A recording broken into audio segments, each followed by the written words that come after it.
Fry చేసుకుని వేయించుకున్నాం కదా నువ్వులు వేయించుకున్న నువ్వులకి కొంచెం వాటర్ వేసేసి మిక్సీ పట్టేసుకున్నాం. ఓకేనా, ఇలా ఫైన్గా మిక్సీ పట్టుకోవాలన్నమాట. తర్వాత ప్రాసెస్ వేసి సన్నగా కట్ చేసుకోవాలి, చాలా సన్నగా అంటే సన్నగా. ఓకే, వేడి కొంచెం వేసేసుకోవాలి. దీంట్లో జీలకర్ర వేసేసుకున్నాం.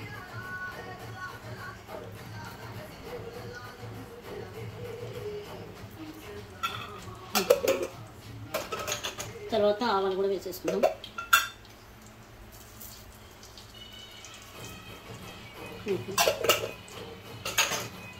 పచ్చిమిర్చి రెండు కట్ చేసుకోవాలండి.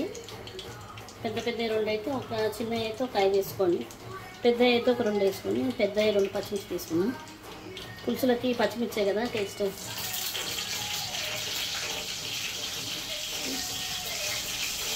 ఓకే, ఆనియన్స్ కూడా వేసేద్దాము.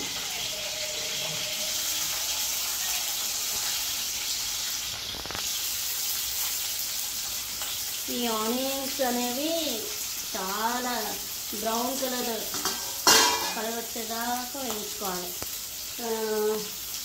వైట్ కలర్లో అదే తెల్లగా అదే పచ్చిగా తీయకూడదు, బ్రౌన్ కలర్ వచ్చేదాకా ఫ్రై చేసుకోవాలి. సరేనండి, సో కలిపించండి. సన్నగా దొరుకుతుంది, కొంతమంది చిన్నగా కూడా దొరుకుతుంటారు. సన్నగా కట్ చేస్తే అదే సన్నగా పొడవుగా కట్ చేసుకుంటే ఏంటంటే పులుసులకి చాలా బాగుంటుంది. ఓకేనా అండి,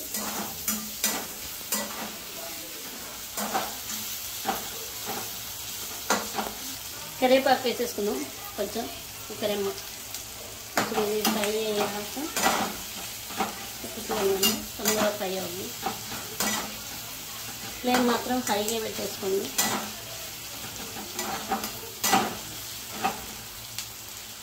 లైట్గా గోల్డెన్ కలర్ వచ్చేదాకా మనం ఫ్రై చేసుకోవాలన్నాం కదా.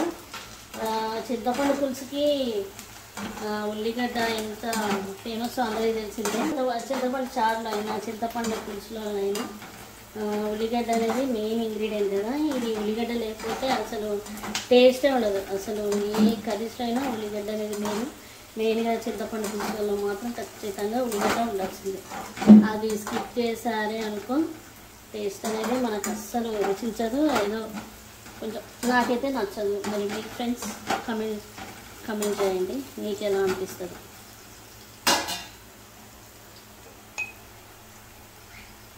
ఉల్లిగడ్డ వేగాయి కాబట్టి పసుపు వేసేసుకున్నాము, కలిపేసుకున్నాము.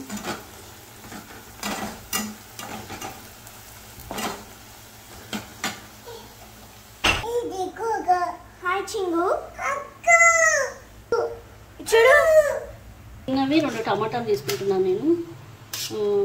టమాటాలు తీసుకుంటే కూడా టమాటాలు ఎందుకు వేస్తామంటే కొంచెం టేస్టీ రావడం, గ్రేవీ కోసం అని కొంచెం.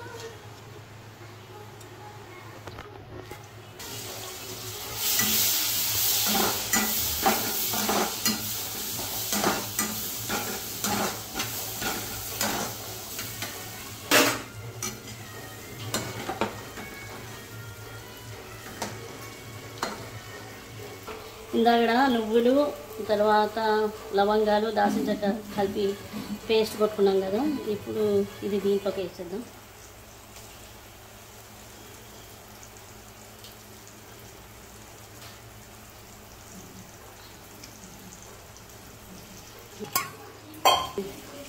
ఓకేనా,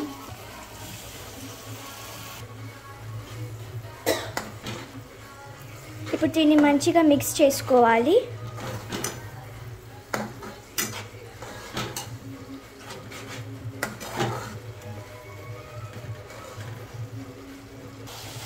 తగినంత ఉప్పు వేసుకున్నామండి.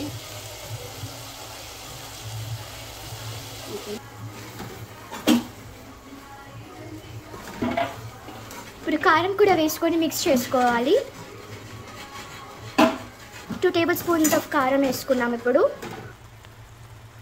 5 నిమిషాలు 5 మినిట్స్ ఉంచుకున్నాం. మాడిపోతుంది, అడగడుతుంది. కొంచెం దీనికి కొంచెం ఎక్కువ ఆయిల్ వేసుకోవాలి. కొంచెం ఎక్కువ ఆయిల్ వేసేసుకోవాలి. నేను వేసేసుకున్నాం. నేను కూడా ట్రై చేసేటప్పుడు ఎక్కువ ఆయిల్ యూజ్ చేసుకోండి. అప్పుడు అప్పుడు అంటుంది. ఓకేనా, చింతపండు పులుసు వేసుకున్నాము.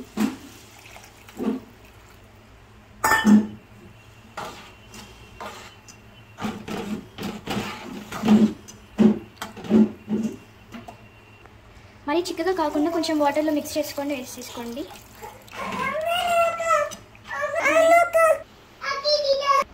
ఉప్పు కారం సరి.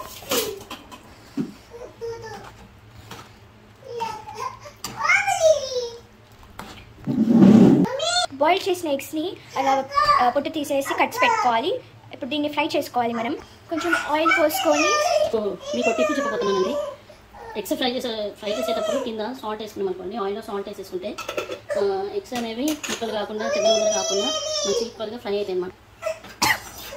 ఇప్పుడు మనం వేసుకొని మంచిగా ఫ్రై చేసుకుందాం. ఇట్లా ఇది మీరు స్టార్టింగ్లో చేసుకున్నా లాస్ట్కి చేసుకున్నా ఏం కాదు.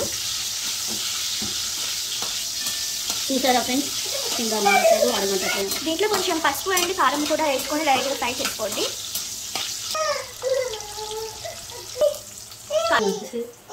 చూడండి దీనికి అలా అస్సలు హోట తెలియట్లేదు.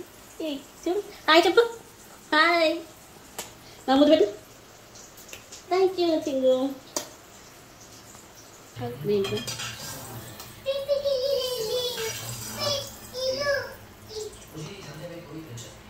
ఓకే, దీంట్లో కొంచెం ఉడకనిద్దాము. దీంట్లో రసం వేయదాకా ఎగ్స్లోకి మంచిగా రసంని అబ్జర్వ్ చేసుకొనిద్దాం. దాని ఫ్లేవర్స్ మంచిగా దానికి పట్టుకునేటట్టు. యమ్మీ డెలీషియస్ ఎగ్ పుల్స్ రెడీ అయిపోయింది. వేడివేడిగా అన్నంలో కలుపుకొని తినేసేయండి. మీరు కూడా ట్రై చేయండి. Please share, like, subscribe please friends.